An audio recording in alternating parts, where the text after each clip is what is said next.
बारामतीमध्ये सुनेत्रा पवारांचाच विजय होणार असा विश्वास ग्रामविकास मंत्री जयकुमार गोरे यांनी व्यक्त केलेला आहे। तर काँग्रेस पक्षाने अजितदादांचा विचार करावा अशी प्रतिक्रिया मंत्री बावनकुळे यांनी दिली आहे।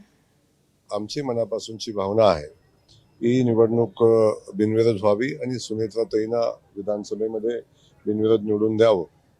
आता काँग्रेस पक्षानं काय करावं हा काँग्रेस पक्षाचा विषय आहे। दुसऱ्याला शिकवणारा हा पक्ष स्वतः जेव्हा आचरण आणायच्या गोष्टी जेव्हा येतात तेव्हा मात्र वेगळी भूमिका घेताना आपण सगळेजण पाहतो।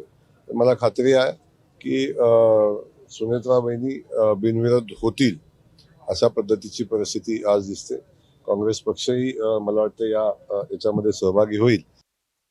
किमान माझी विनंती आहे की राहुरीमध्ये काय निर्णय करतात ते करतील, पण बारामतीमध्ये मात्र काँग्रेस पक्षांच्या लोकांनी निवडणूक लढू नये, ही निवडणूक अनौपच करावी, सुनेत्राताईच्या पाठीशी राहावं, अजितदादाचे तुमचे जे काही सहवास होता त्या काळाचा विचार करावा आणि यामध्ये सुनेत्रा पवारजींना त्यांनी सर्वांनी मदत करावी अशी विनंती मी काँग्रेस पक्षाला करतो आहे, सर्वच पक्षाला करतो आहे।